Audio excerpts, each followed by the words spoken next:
اعتقد انه اهم دولاب في المطبخ لو انت عروسة او بتجددي مطبخك ما تتنازليش عن دولاب الخزين، وهتعرفوا ليه في الفيديو ان شاء الله. السلام عليكم واهلا بيكم، يا رب تكونوا بخير وفي احسن حال. معاكم رغدة شعيب وفيديو جديد هنتكلم ان شاء الله فيه عن دولاب الخزين.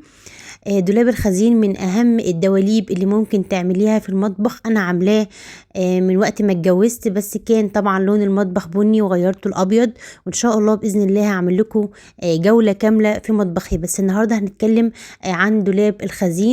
حقيقي مهم جدا جدا في المطبخ، بيشيل حاجات كتير جدا جدا. انا دولاب الخزين بتاعي دورين، واصل لغاية السقف، ودي حاجة مهمة جدا، ده غير ان هو عميق. يلا بينا نرتبه ونفرشه مع بعض.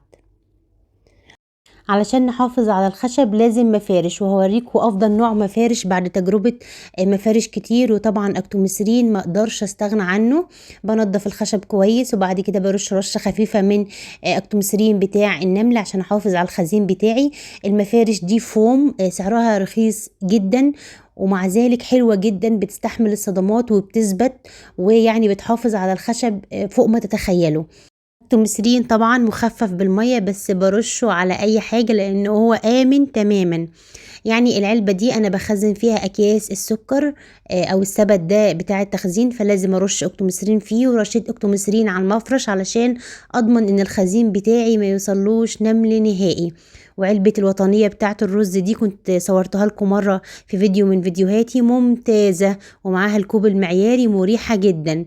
هنا بقى انا حاطه الشعريه بحطها جنب الرز، لسان العصفور، اي علب عندك شكلها حلو وعجباكي انا ما برميهاش وبستخدمها في الخزين. وطبعا ده غير ان احنا بنشتري علب برضو للخزين، العلب الرفيعه والطويله دي ممتازه، بتاخد كميات كبيره، وكمان ما بتاخدش مساحه خالص في المطبخ. شايفين ده اول رف عندي في دولاب الخزين. تاني رف دايما بحط فيه كرتونة اللبن اللي بيتفتح بيدخل التلاجة، واللي لسه مقفول بيتحط على الرف كده. ولو عندي سبت حاطه فيه مثلا البقسماط، الفايش، اي حاجة بقى للفطار، وكمان علبة الزيتون. تالت رف عندي بحط فيه الاكياس المقفولة، زي مثلا هنا دي اكياس، بواقي اكياس مكرونه اتفتحت وما استخدمتش الكيس كله، بحطهم في علبه مع بعض.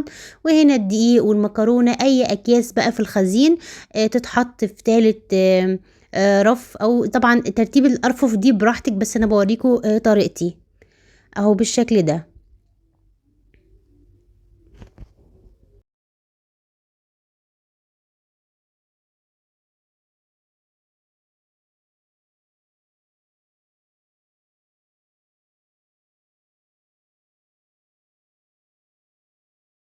الرف اللي فوق تحسوه كده قصير وبس برضو عميق، ده انا حاطه فيه الاستندات بتاعه الكيك، وحاطه فيه سبتين كده حلوين، سبت عاملاه للفوط بتاعه المطبخ، وسبت عاملاه لاكياس التلاجة بجميع احجامها وانواعها.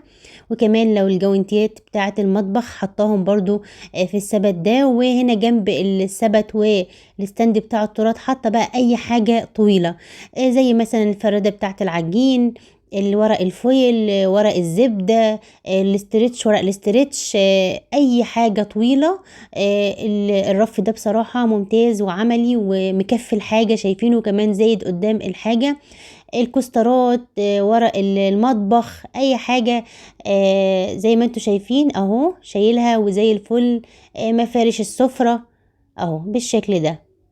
رف ممتاز ممتاز بصراحة، وشايل حاجات كتير جدا. شايفين الحاجة لما بتكون منظمة بتكون مريحة للعين، وكمان سهل انك انتي تتعاملي معاها. وطبعا يفضل تحطوا الحاجات الطويلة ورا والقصيرة من قدام عشان تكونوا شايفين كل حاجة، ومفيش حاجة صلاحيتها تنتهي ولا يحصل فيها اي حاجة.